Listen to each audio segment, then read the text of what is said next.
9 days after the Ascension, the day of Pentecost, the 12 apostles are praying together with Mary, the mother of Jesus. Suddenly, the Holy Spirit descends upon them, and Peter preaches to the people of Jerusalem. 3,000 people are converted. The church is born. In Acts 11, persecuted disciples in Jerusalem flee as far as Phoenicia, Cyprus and Antioch, where they spread the gospel. Antioch is the third largest city in the Roman Empire after Rome and Alexandria.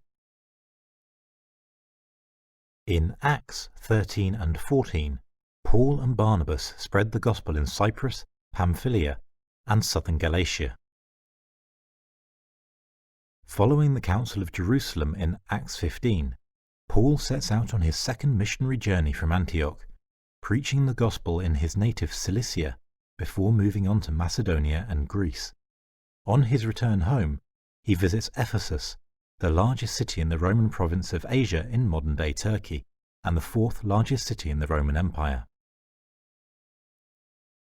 In Acts 18-21, Paul sets out from Antioch to visit the churches he had established across Galatia, Asia, Macedonia and Greece, before returning to Jerusalem.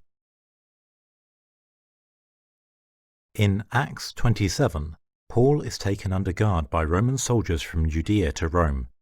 After leaving Crete, the ship is lost to a storm, but miraculously lands at Malta in Acts 28, from where Paul makes his final journey to Rome.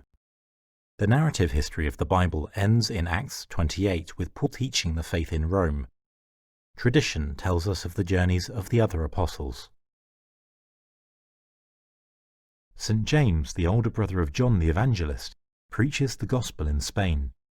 He returns to Jerusalem where, in Acts 12, he is run through with a sword by Herod Agrippa. Philip spreads the gospel in Asia, modern-day Turkey, where he is crucified upside down. Bartholomew travels to India. After sharing the gospel there, he travels to the kingdom of Armenia, the location of Mount Ararat, where he is skinned alive and beheaded. Thomas, who doubted the resurrection of Jesus, preaches in the kingdoms of Osrhoene and Armenia before travelling to India, where he preaches in Punjab and Mylapore. He is stabbed to death by Hindu priests near Madras. Matthew stays in Palestine, where he writes his gospel in Hebrew. He eventually moves to Ethiopia, where he is martyred. Simon and Jude preach in Babylon in the Parthian Empire, where they are said to convert 60,000 believers before returning to Suanea, modern-day Beirut, in Syria, where they are martyred. Matthias, who was chosen to replace the apostle Judas, evangelizes Armenia and the north shore of the Black Sea. He returns to Jerusalem and is stoned to death.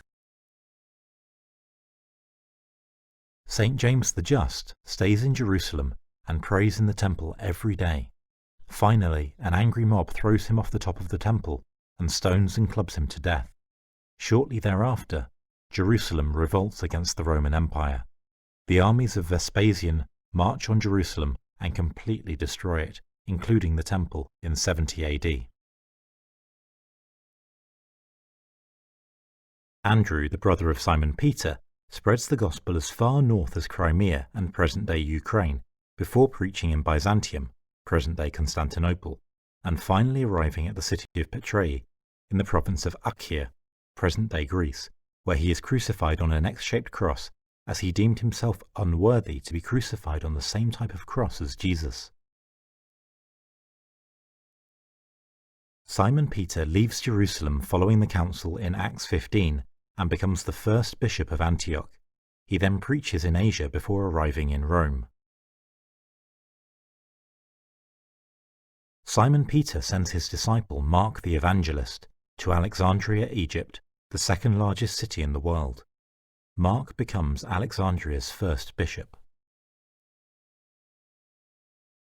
Emperor Nero blames Christians for the Great Fire of Rome in the year 64 and slaughters the Christians in Rome. The apostles Peter and Paul are martyred. Peter is crucified upside down on Vatican Hill because he deems himself unworthy to be crucified in the same manner as Jesus. St. John the Evangelist is thrown into a cauldron of boiling oil in Rome, but is unharmed. He is then banished to the island of Patmos, where he receives the vision of Revelation. After he is released from exile, St. John resides in Ephesus. His last words are said to be, "Little children, love one another."